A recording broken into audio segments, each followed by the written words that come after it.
Deus vai... Fico muito feliz quando o irmão vai pregar, viu?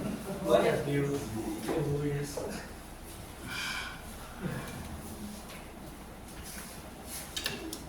Graça e paz a todos. Boa noite. Amém. Louvado seja o nome do Senhor. Né? Por mais essa noite estarmos aqui reunidos para falar, né, do amor de Deus, para falar aquilo que o Senhor quer falar conosco. Mas antes de eu levar essa mensagem, o Senhor Jesus, né, me colocou. Gostaria de contar um pequeno testemunho que houve comigo, né, nessa semana. Né?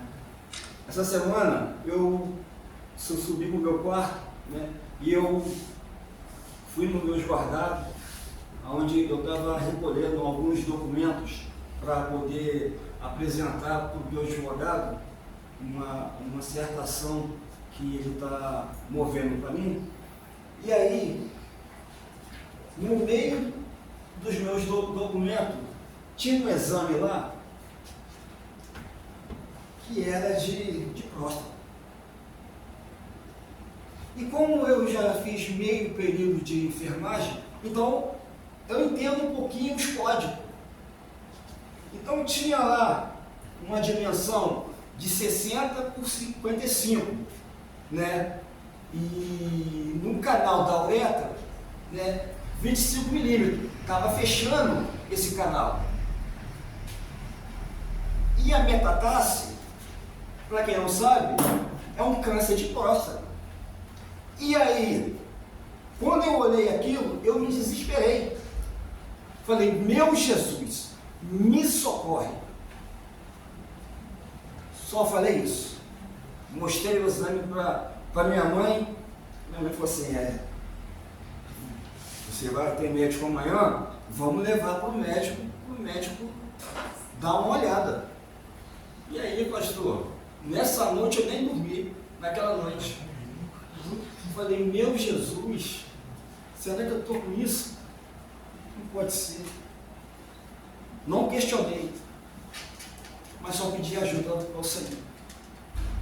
E aí, quando eu cheguei no médico, o médico foi, olhou e falou assim, olha, por esse exame aqui, essa pessoa nem viva está mais.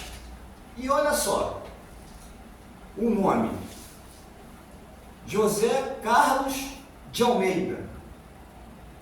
Não é você, Rodrigo. E o ano? 2007.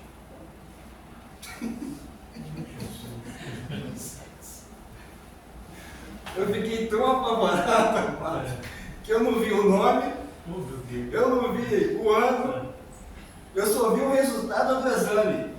Estava nas suas coisas? Estava nas minhas coisas. Aí eu falei, meu Deus, eu saí de lá tão aliviado, ô Senhor, muito obrigado.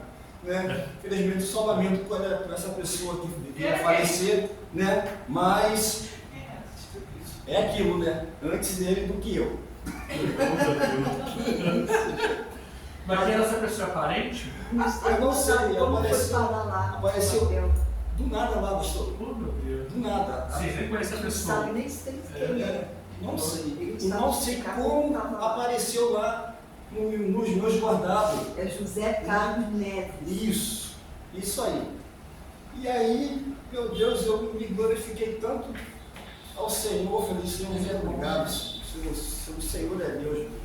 Senão que o Senhor ainda quer que nós façamos um pouquinho a sua obra. Amém. Amém. E aí, meu Deus, olha, foi uma semana de prova, pastor. De prova mesmo, né? Mas, voltando aqui à mensagem, abra sua Bíblia, no Evangelho de Lucas,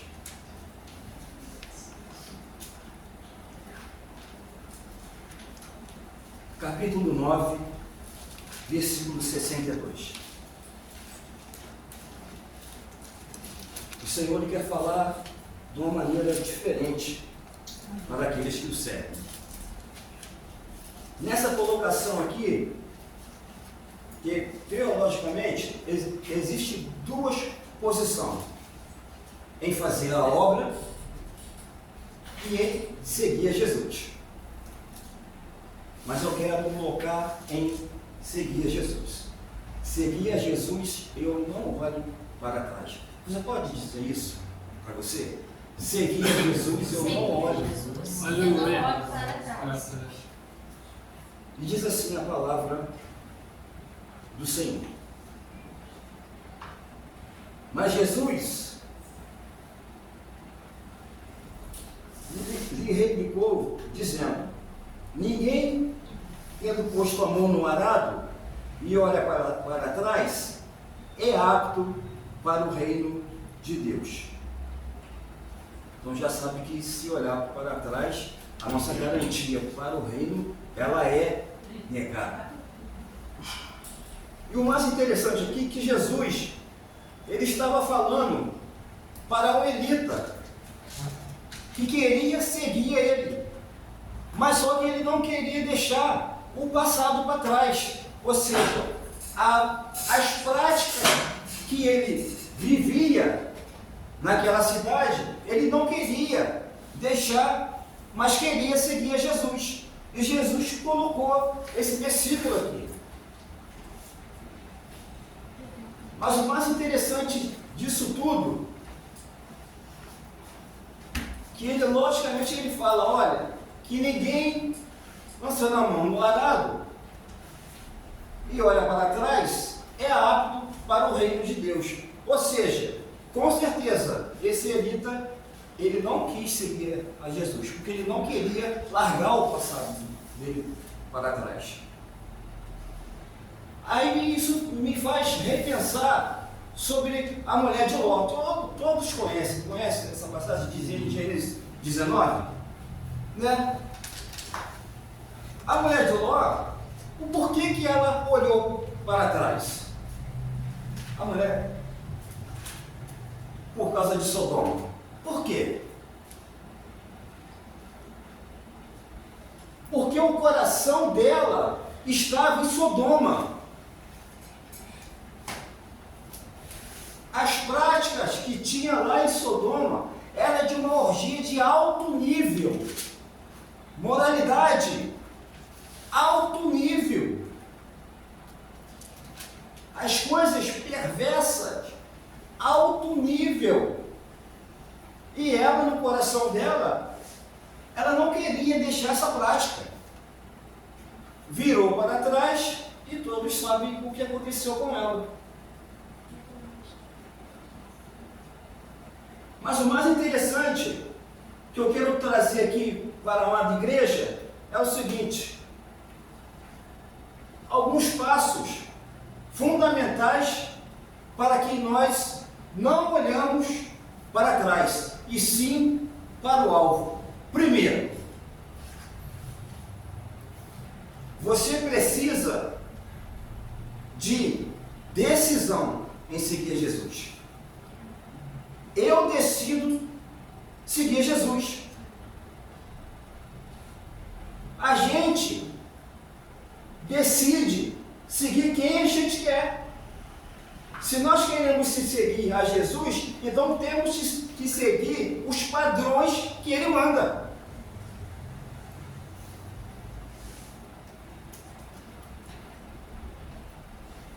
O que eu acho, sabe, lamentável no povo cristão, isso é a igreja generalizada, que quando está tudo bem, é glória a Deus e aleluia.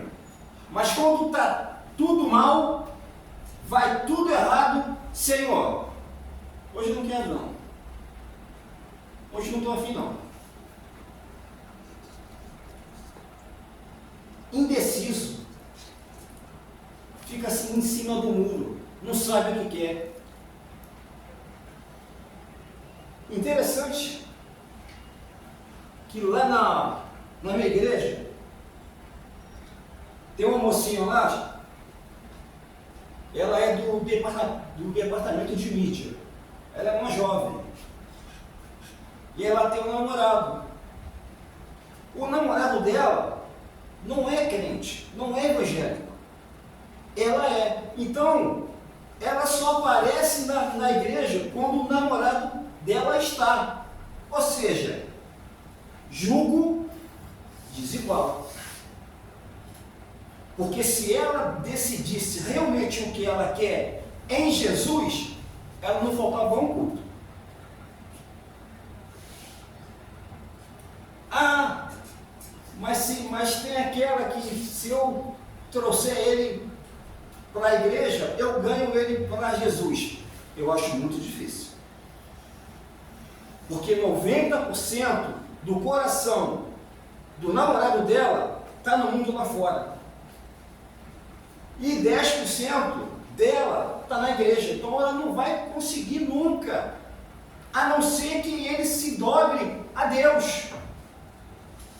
E pelo que eu já falei lá com o pastor, para poder orientar ela, porque senão ele vai acabar tirando ela da presença de Deus, conversar com ela. Eu não posso fazer isso, que eu falei com o meu pastor, porque eu não tenho muita intimidade com ela. Terceiro, numa igreja que eu estava antes de ir para a Derge, tinha lá um casal que era da área de departamento de casais. Olha só. Pregava só para casais, o senhor Wilson.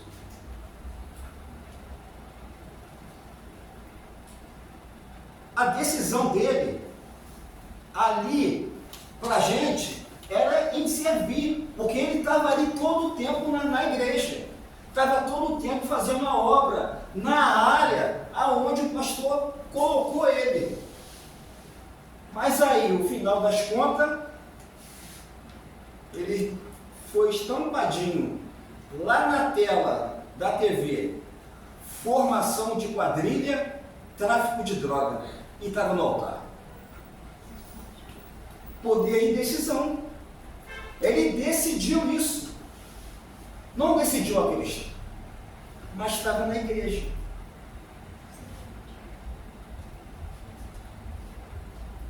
Outro, essas coisas só acontecem no Rio. Aqui em Barra não, tá? É porque aquilo foi descoberto aí na matéria. Por isso que não sabe o G1 ainda. Pois é. Poder de decisão. A irmã chamada Arlete profetizava. Era batata o que ela falava. Mas sabe o que aconteceu com ela? Caiu na prostituição. Virou, como eles falam no mundo lá fora, mulher de programa. E estava na igreja. Não decidiu. Por isso, amados, nós precisamos ter a consciência em decidir o que a gente realmente quer. Porque na hora que a situação tiver crítica do nosso lado, a gente se manter firme, se manter na posição. Não, a minha decisão é Cristo, então eu quero é Cristo.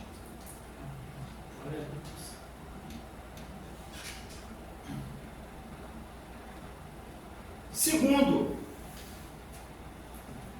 para você não olhar para trás, Deus exige de você e de mim prioridade. Hoje está fácil, né, seguir a igreja, né? Vai o dia que quer, oração, e só se a coisa estiver muito apertada. Né, pastor? Mas o Senhor, Ele exige da gente a prioridade, porque quando a gente prioriza Deus, as coisas que acontecem conosco ficam em segundo plano. A gente não olha para trás. Por quê? Porque a gente sabe quem a gente serve.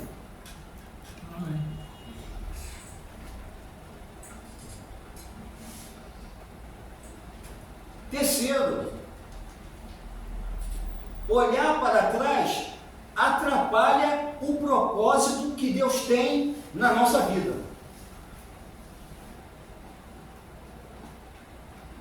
Se nós olharmos para trás, aquilo que Deus prometeu não vai ser cumprido. E lamento dizer a vocês, vocês vão ficar entristecidos. Porque a gente não vai estar preparado para aquilo que Deus prometeu. Está vendo só o que ele diz para o Elita? Você quer me seguir? Então, abandona tudo da sua vida e segue.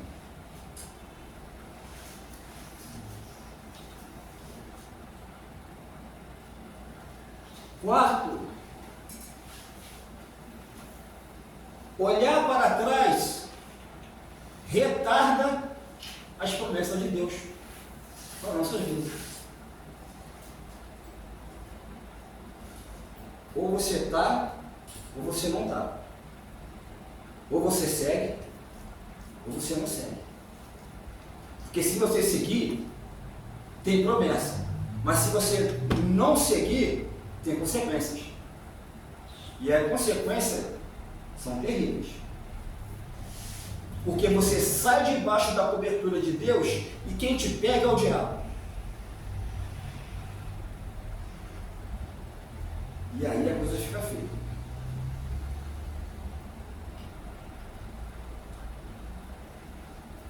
Quinto, o que precisamos na nossa vida deixar para trás hoje? Pense em, eu estou pregando a palavra.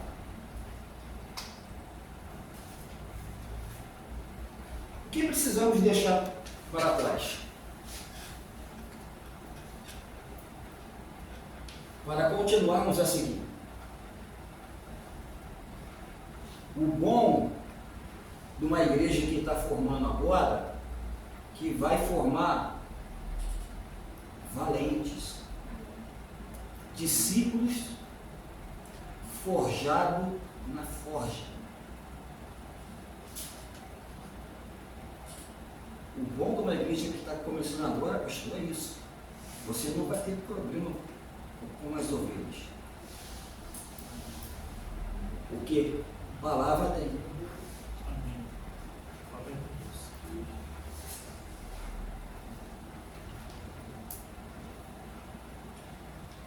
Sexto,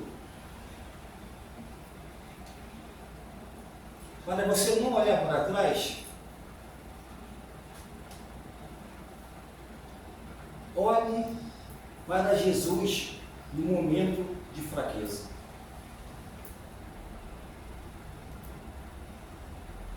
Todos nós estamos sujeitos a cair. Pode ter certeza disso, porque ninguém aqui é super crente. Todos nós estamos sujeitos a falhar.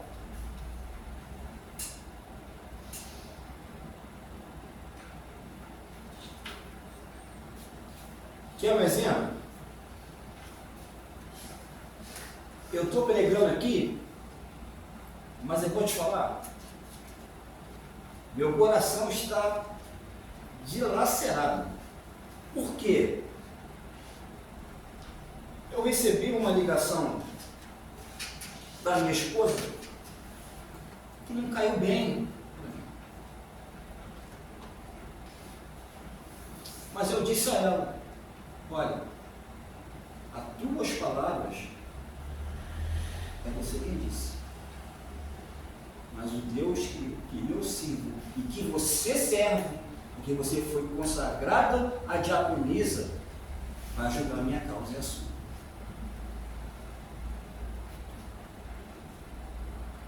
Então, amados, o pastor também sofre. E muito. Então, é verdade. Sofre muito. E a primeira área é a base, é a família. Né, pastor? Ataca muito a família. Porque ele sabe, o adversário sabe que a família é o quê? É a base, é o esteio. Então ele vai o quê? Minar e catucar ali. Corroendo a base, o alicerce cai. Se o alicerce cair, caiu a casa.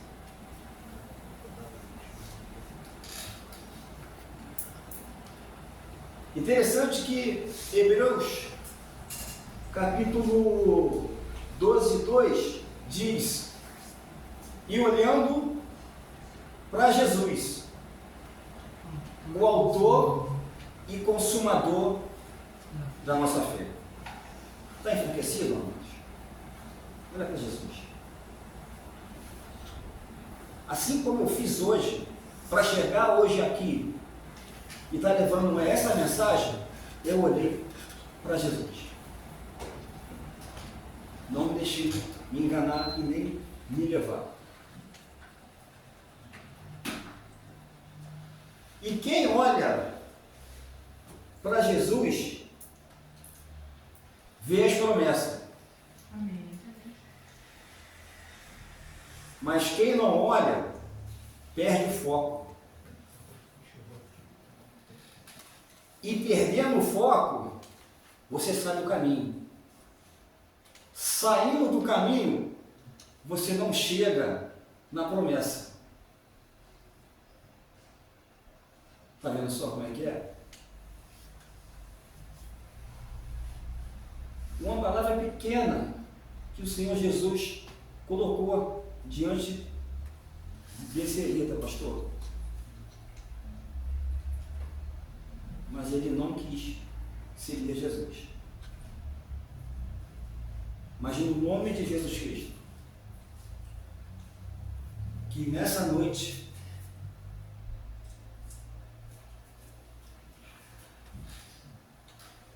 nós possamos nos fortalecer o nosso lado espiritual e emocional. O que é espiritual, pastor? Porque o espiritual fortalece a tua fé e você tem mais confiança. E o emocional é a mente. É onde o adversário trabalha, na nossa mente.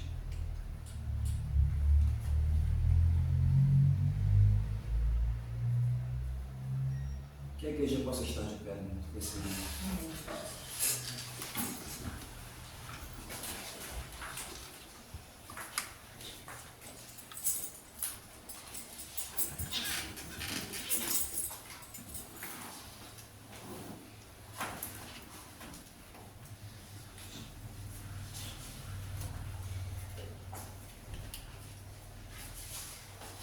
Agora eu digo para a amada igreja: quer olhar para trás ou para frente? Falei com alto assim. Para frente. Lá que está o foco. Lá que está Jesus. Oremos ao Senhor nesse momento. Coloca diante do Senhor aquilo que te atrapalha. Às vezes, naquele momento ali, naquele lance, você quase parou, você quase olhou para trás, mas o Senhor, naquele momento, você clamou a Deus e Deus te levantou.